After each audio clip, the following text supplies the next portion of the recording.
श्री स्वामी समर्थ. शनी जयंती म्हणजेच शनेश्वर जयंती ही यंदा 26 मेला सोमवारी आलेली आहे. शनी जयंती हा दिवस वैशाख पौर्णिमेला येत असतो. शनी जयंती ही सूर्यपुत्र शनिदेवांची जयंती म्हणून साजरी केली जाते.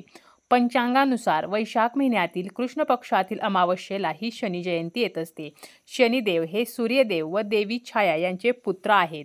यम व यमुना ही त्यांची भावंडे आहेत. शनिदेवांना न्यायदेवता मानले जाते. प्रत्येकाला त्याच्या कर्मानुसार शनिदेव फळ देत असतात. ज्या व्यक्ती चुकीचे कर्म करतात त्या व्यक्तींना ते शिक्षा करतात, परंतु ज्या व्यक्तीचे कर्म चांगले आहे त्या व्यक्तींसोबत ते न्यायसुद्धा करतात. म्हणूनच शनिदेवांना न्यायदेवता मानले जाते.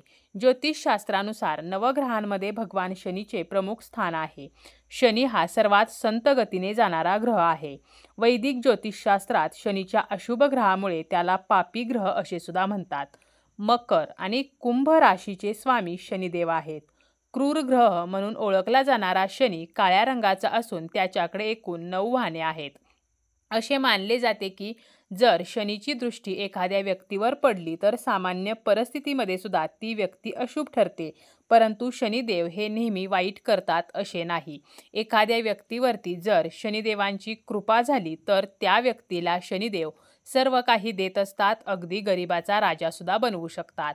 शनी जयंतीच्या दिवशी आपण अगदी साधे सोपे काही उपाय करू शकतो आणि त्यापैकी एक उपाय म्हणजे आपल्याला एके ठिकाणी 21 उडीद जे आहेत तर ते ठेवायचे आहेत. 21 उडदांचा उपाय करायचा आहे. तसेच आपण आपल्या राशीनुसार या दिवशी काही वस्तू दान करू शकतो, ज्यामुळे आपल्या मनोकामना पूर्ण होतील.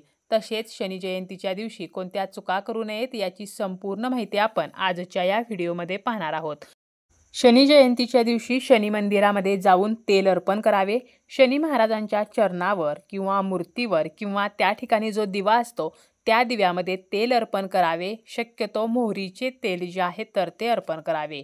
तसेच रुईच्या फुलांची माळ अर्पण करावी. आपण या दिवशी 21 काळे उडीद जे आहेत तर ते शनी महाराजांच्या मंदिरामध्ये जाऊन शनी महाराजांच्या चरणावरती अर्पण करू शकतो. त्याचप्रमाणे आपण काळे उडीद हे शनी मंदिरामध्ये दान सुद्धा करू शकतो. यामुळे शनी महाराजांच्या आशीर्वादाने आपल्या जीवनातील समस्या नष्ट होतात. आपल्याला जर शनीचा त्रास असेल, शनीची पीडा असेल, साडेसाती असेल, शनिदोष असतील तर ते सुद्धा यामुळे नष्ट होतात. त्यामुळे आपल्याला या दिवशी उडीद जे आहेत तर ते दान करायचे आहेत. तसेच शनी महाराजांच्या चरणावरती 21 उडीद हे अर्पण करायचे आहेत. या दिवशी गरीब गरजू व्यक्तींना आपण अन्नदान करू शकतो, वस्त्रदान करू शकतो. यथाशक्ती आपल्याला या दिवशी दानधर्म करायचा आहे. त्याचप्रमाणे काळे तीळ हे सुद्धा आपण शनी मंदिरामध्ये अर्पण करायचे आहेत. छत्री, चप्पल या गोष्टी आपण या दिवशी दान करू शकतो. मोहरीचे तेल या दिवशी दान करू शकतो. तसेच या दिवशी हनुमान चालीसा पठण करावे, सुंदरकांड पठण करावे. ओम शम शनेश्वराय नमहा या मंत्राचा जास्तीत जास्त जप हा शनी मंदिरामध्ये आपल्याला करायचा आहे. किमान 108 वेळेला तरी ओम शम शनेश्वराय नमहा तर हा मंत्र म्हणायचा आहे, ज्यामुळे शनी दोष जो आहे तर तो नष्ट होईल. शनी चालिसेचे आपल्याला या दिवशी पठण करायचे आहे. तसेच 11 वेळेला कालभैरवाष्टक म्हणायचा आहे. पिंपळाच्या झाडाला या दिवशी आपल्याला जल अर्पण करायचं आहे. पिंपळाच्या झाडाखाली मोहरीच्या तेलाचा दिवा लावायचा आहे आणि पिंपळाच्या झाडाची पूजा करायची आहे. पिंपळाच्या झाडाची पूजा आपल्याला संध्याकाळच्या वेळेला करायची आहे. पिंपळाच्या झाडाची आपण या दिवशी पूजा केली तर अनेक दुःखापासून आपली सुटका होते. शनिदोष नष्ट होतो. पितृदोष जो आहे तर तो सुद्धा नष्ट होत असतो आणि शनीची कृपा आपल्याला प्राप्त होत असते. पिंपळाच्या झाडाला आपण काही अजून अशा वस्तू अर्पण करायच्या आहेत, जसं की काळे तीळ असतील, काळे उडीद असतील. त्याचप्रमाणे पिंपळाच्या झाडाची आपण नक्की या दिवशी पूजा कशी करावी तर याची इन डिटेल माहिती देणारा व्हिडिओसुद्धा आपल्या चॅनलवरती आहे. इन डिटेल माहितीसाठी तो व्हिडिओसुद्धा तुम्ही पाहू शकता. शनी जयंतीच्या दिवशी पिंपळ वृक्षाच्या पूजेला विशेष असे महत्त्व आहे. त्यामुळे काही जमले नाही तरी पिंपळाच्या झाडाची पूजा करायची आहे. या दिवशी शनिदेवाचे उपासक भगवान शिवांना पाण्यामध्ये काळे तीळ टाकून अभिषेक करायचा आहे. म्हणजे शिवमंदिरामध्ये जाऊन शिवपिंडीवरती आपल्याला हा अभिषेक करायचा आहे. तसेच आपण काळे तीळ या दिवशी अर्पण करायचे आहेत. शनी जयंतीच्या दिवशी काळ्या रंगाचे साहित्य, काळ्या ज्या वस्तू आहेत तर त्याचे दान आपण करू शकतो. तसेच एक वाटी घ्यायची आहे.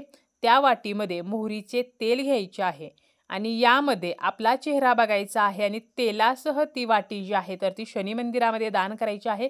यामुळे आपल्या जीवनातील ज्या काही नकारात्मक गोष्टी आहेत, वाईट शक्ती आहेत, इडापिडा आहेत तर त्या नष्ट होत असतात.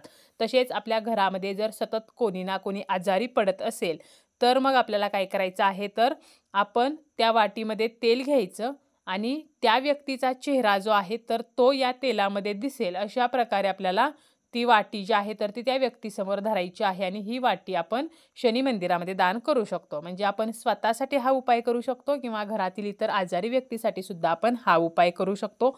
यामुळे सुद्धा आपल्या जीवनातील समस्या नष्ट होत असतात. तसेच काळ्या पक्ष्याला किंवा काळ्या प्राण्याला या दिवशी आपल्याला काही ना काही खायला द्यायचं आहे. आपण भात खायला देऊ शकतो किंवा चपाती पोळी खायला देऊ शकतो.